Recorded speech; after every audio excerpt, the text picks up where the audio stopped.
You have seen Nero's power, but you have never seen the moment it was born from absolute terror.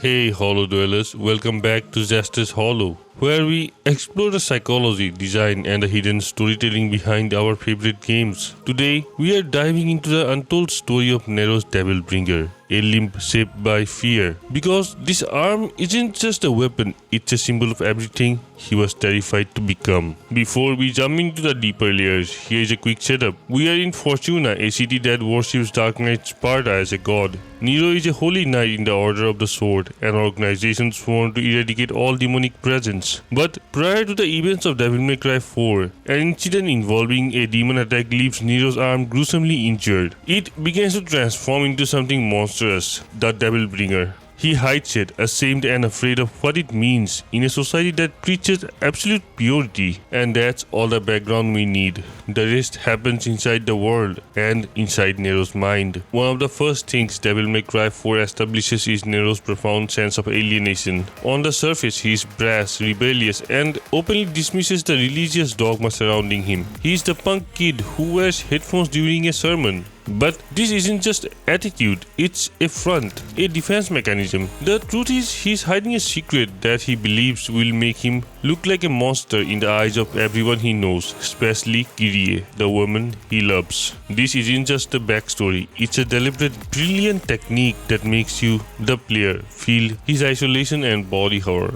The game just doesn't tell you that Nero feels like an outcast. It makes you experience it through the design choices. So, how does it actually work? Order of the Sword, the dominant religious and military power of Fortuna, preaches a doctrine of absolute purity. Their worldview is built upon simple, terrifying binary. Humans are good, demons are evil. And any fusion of the two is an abomination that must be purged. Nero has been raised in that black and white world, serving as one of their sworn protectors. His identity is tied to this crusade. His arm is now undeniably demonic. It glows with an unnatural light, possesses monstrous strength, and looks like something torn from the very hell he was supposed to be fighting. In his mind, it was the very thing he was supposed to hate. The arm isn't a gift, it's a brand. It's a physical manifestation of his worst fear, that he is inherently corrupt, impure, and unworthy of the life and love he cherishes. This is classic body horror narrative, worthy of Cronenberg.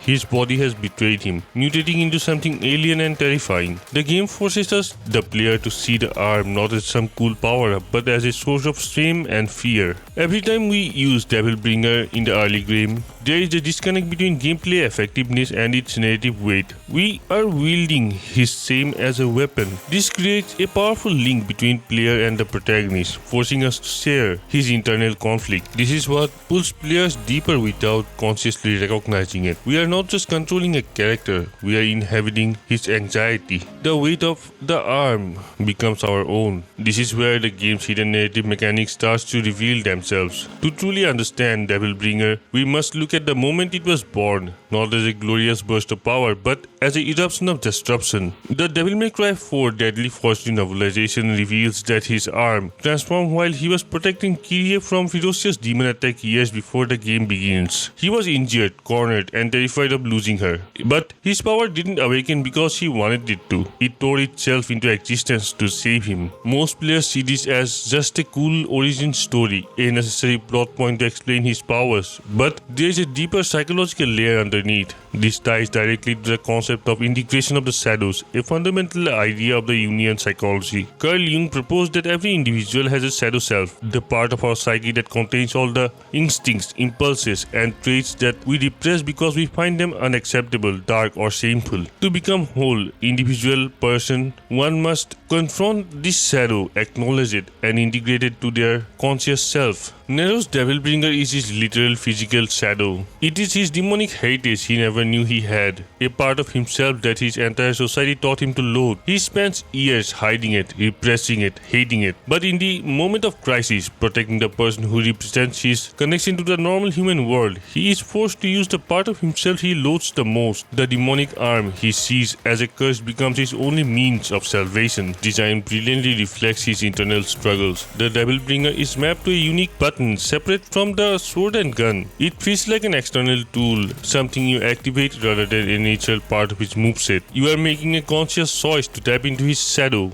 This is why the power feels so raw and satisfying yet narratively unsettling. He isn't just fighting demons, he is fighting his own self-hatred, one desperate grab at a time. In short, the game uses terrifying transformation to make you feel profound weight of his choice. He must embrace his inner monster to be a hero, and the design ensures that you feel the conflict in your own hands. It works because not just a story you watch, it's a psychological process you participate in. But here is the part almost nobody talks about, the subtle genius that elevates the character arc from good to masterful. The animation choices that tell the story without a single word of dialogue. Throughout the entirety of the Devil May Cry 4, Nero's body language is constant expression of his shame. Pay close attention to his idle animations. When he is not in combat, Nero's default stance often involves him keeping his Devilbringer hand so deep in his pocket, physically hiding it from the world. When he does let it hang free, his posture is tense and guarded. His fighting style, while effective, is built around compensating for the arm he doesn't fully trust or accept. He leads his sword and gun, his human skill. The Devilbringer is the last resort, a secret weapon to unleash with a surge of raw, almost reluctant power. Now contrasted with his appearance in Devil May Cry 5. After his Devilbringer is brutally torn off by his father, Virgil, his entire demeanor shifts. Initially it was driven by rage, a sense of violation. But as the story progresses, a strange thing happens. He is no longer hiding. His new prosthetic arms, the Devil Breakers, are worn openly. He is not ashamed of them, they are like tools. Most importantly, his stance changes. In cutscenes and even in combat style, he is more open, more confident. He wields his sword, the Red Queen, with two hands, a feat he rarely performed when he was burdened by the weight of his secret. Why does this seemingly minor detail matter so much? Because this single, continuous animation affects everything. In DMC4, it reinforces the idea that the Devilbringer is a separate entity, something to be unleashed rather than a natural part of him. In Devil May Cry 5, the loss of the arm and the subsequent journey of his to reclaim his power fundamentally changes how he plays, moving from reliance on overwhelming tool to a more versatile and adaptive combat style. It constantly reminds the player of his secret and his isolation in the first game. His body language screams outcast in the sequel. Its absence creates a kind of tension, not of shame but of vulnerability and later determination. We subconsciously adopt the cautiousness around the arm in DMC4. Its power is immense, but we feel his hesitation. This makes the eventual full acceptance at the end of DMC5 feels incredibly earned. We have been on the entire journey with him, from shame to loss to reclamation. It's the invisible thread that's holding the emotional journey together. His arc isn't just told through cutscenes. It's performed in every moment of the gameplay. The journey from hiding the arm to mourning its loss and finally regenerating it through sheer force of will